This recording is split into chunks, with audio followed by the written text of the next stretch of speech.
To give us insight into that, we have Jeff Dale. He worked with the FBI for 20 years. Jeff, thanks for coming in tonight. Thanks, Megan. Thanks for having me. So obviously the horrific events that played out on Monday, this is top of mind. Watching that surveillance video was terrifying.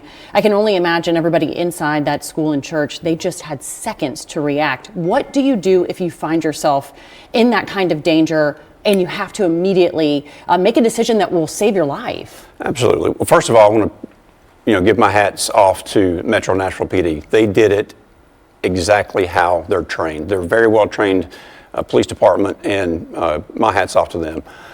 But if you're on that other side of it, right, they ran toward that danger to go after that shooter.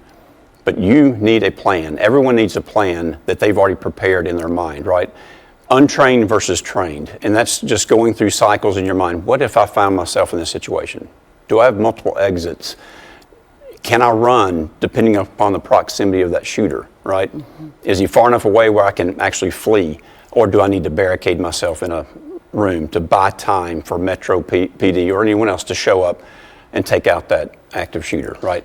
And of course, at the same time, you have the fight, flight, or freeze response. How do you keep your mind calm in those moments? Those are hairy moments, right? I've trained as a SWAT operator with the FBI.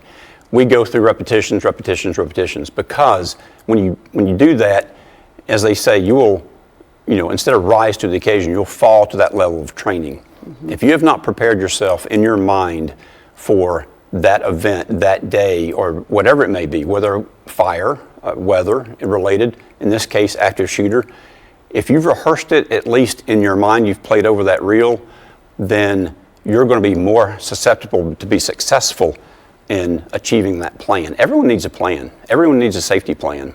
Fox 17 has a safety plan. I know, but when you came yours? you came in and you asked, do you know where the exits are? And this goes for more than just schools, but your place of work, a mall, any public venues, you should always be mindful of the exits. But every establishment, every workplace should have an emergency plan. Absolutely. And the importance to that is have one, but then rehearse it, train it, be prepared. Again, from a company perspective, if I work in this building, I know where my office is, I know what plan my company has for me, but what is my personal plan, right? I'm accountable for myself, because when those shots are fired, there's no one else there to tell you what you should do. It's up to you.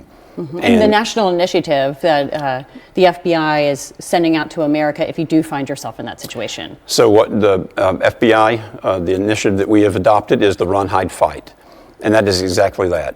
You hear the sound of gunfire, and you know for a fact you're not close enough to that gunfire that you can flee from it, you run, right? You run if you're available. You may not be able to. You may have 3, 4, 5 kids with you. That may not be an option. Mm-hmm. So then you've got to hide. And I don't mean hide as in cower, close the door and barricade and pray that help is coming.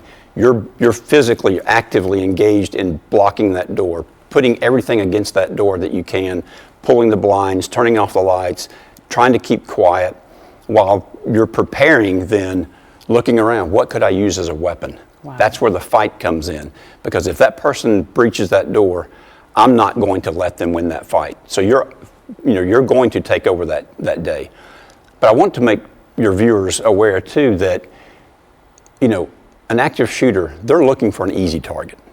If your company has hardened places, like the doors are locked, right? You have surveillance or you have security on premises, things that you're doing to actively prevent that. They don't want that. They see that and they walk away and they're like, okay, let me go somewhere else. They're looking for the easy target. That's what happened down in Florida with the Pulse nightclub. He went down to downtown Disney, saw that there's security everywhere, chose a different location. It deters a lot of people that have bad intentions.